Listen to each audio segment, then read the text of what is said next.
안녕하세요, 여러분. 자, 이제 매일기보 28.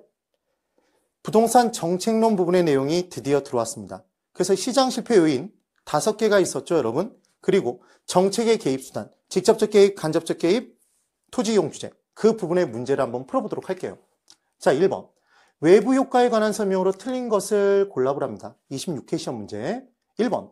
외부 효과란 어떤 경제활동과 관련해서 거래 당사자가 아닌 제3자, 아무 관계없는 제3자 단지 옆에 붙어있다는 이유만으로 의도하지 않은 혜택이나 그럼 의도하지 않는 혜택을 주는 건 정후 외부 효과죠, 여러분.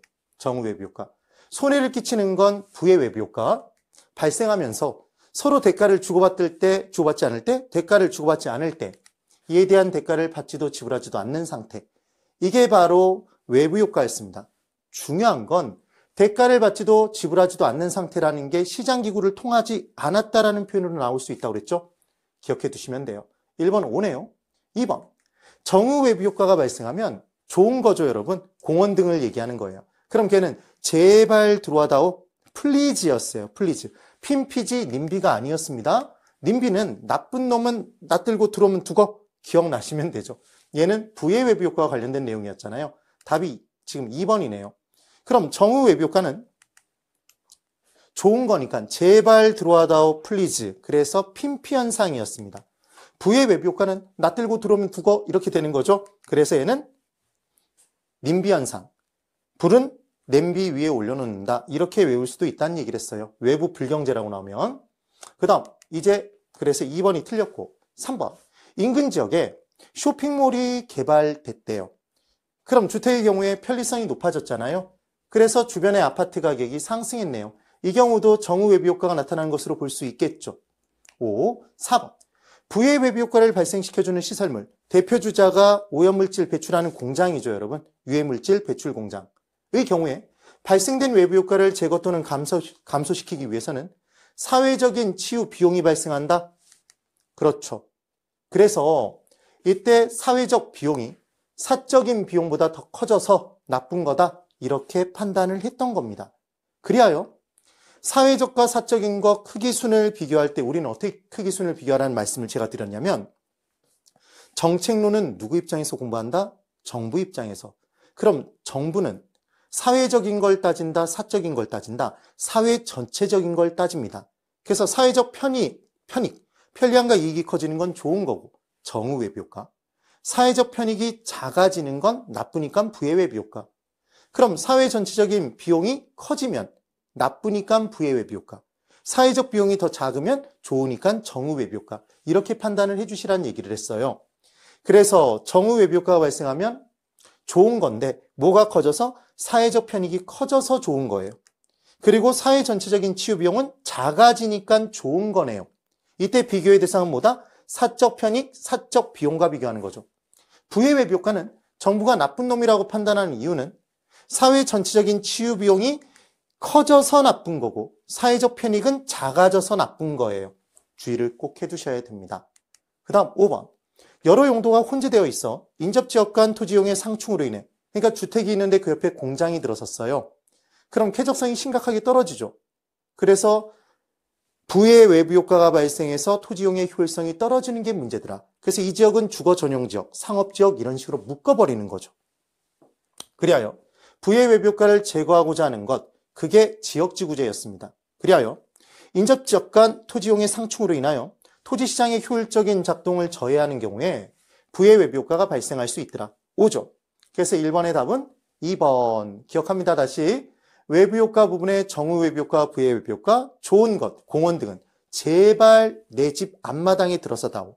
그래서 플리즈였죠. 핀피. 나쁜 놈 쓰레기 소각장은 앞에 안 보이는 곳에만 들어서지 않으면 되는 게 아니라 내 뒷마당에도 보이지 않는 곳에도 옆에 붙어 있으면 안 된다. 뒤에도. 놔들고 들어오면 두고. 님비였다는 걸 기억해 두시면 됩니다. 2번. 공공재에 관한 설명으로 틀린 것을 골라보래요. 공공재는 다 같이 쓰는 재화죠. 비용을 들이지 않은 사람도 올라타서 같이 쓴다. 배제되지 않고 비배제성. 그 다음 경합 필요 없이 다 같이 사용하는 거죠.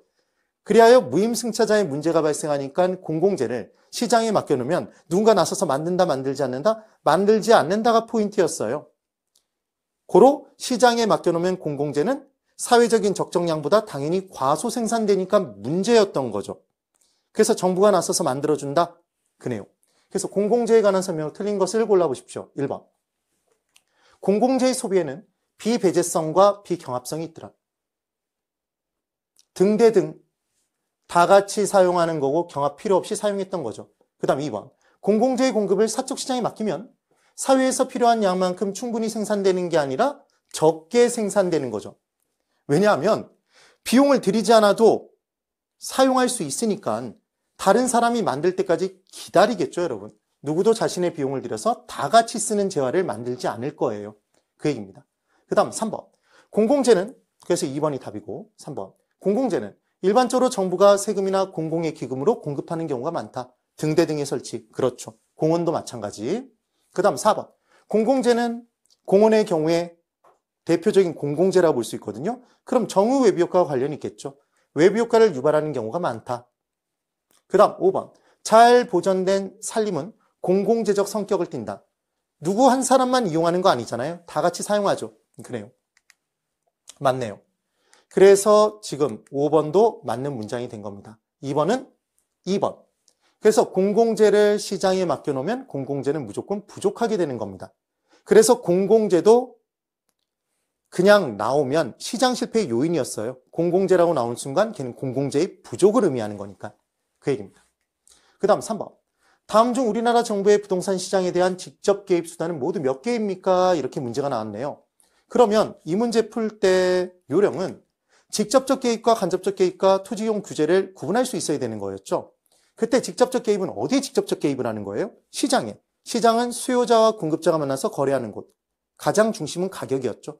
그래서 아예 정부가 수요자나 공급자의 역할을 하거나 아니면 가격을 직접 건드려버리면, 가격 규제를 하면 얘는 직접적인 개입이었습니다.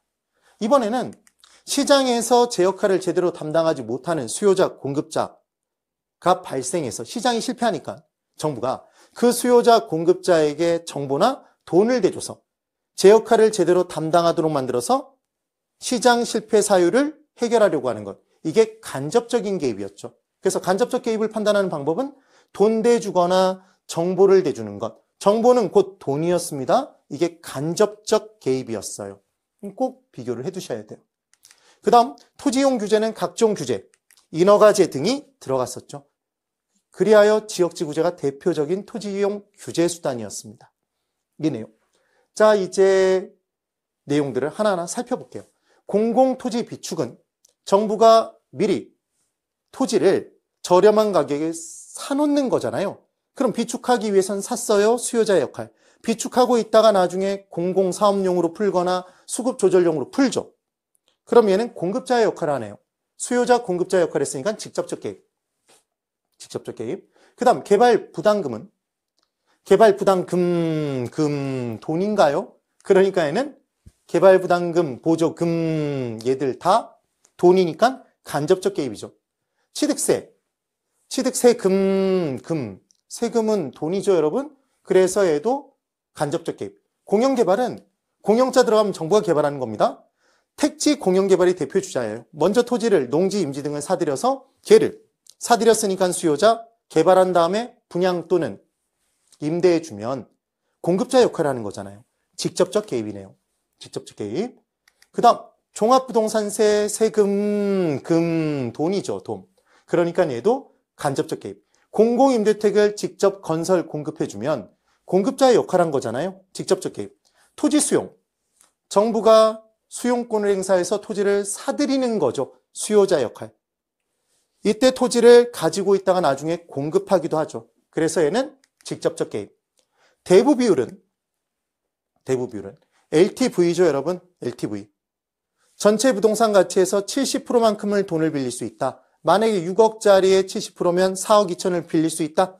그럼 대부 비율에 따라 빌릴 수 있는 돈의 양이 결정되는 거죠. 돈. 그럼 돈 대주는 것과 관련이 있으니까 얘는 간접적 개입이 될 겁니다. 그리하여 지금 직접적 개입은 몇 개? 하나, 둘, 셋, 넷. 이렇게 4개가 된다는 걸 체크를 해주시면 되겠죠.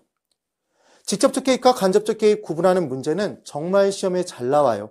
그리고 시장 실패 요인으로 아까 보셨던 외부 효과와 모도, 공공재 부분도 꼭 한번 다시 생각해 보세요. 되셨죠, 여러분? 우리의 매일은 합격으로 반드시 돌아옵니다. 대단히 수고 많으셨습니다.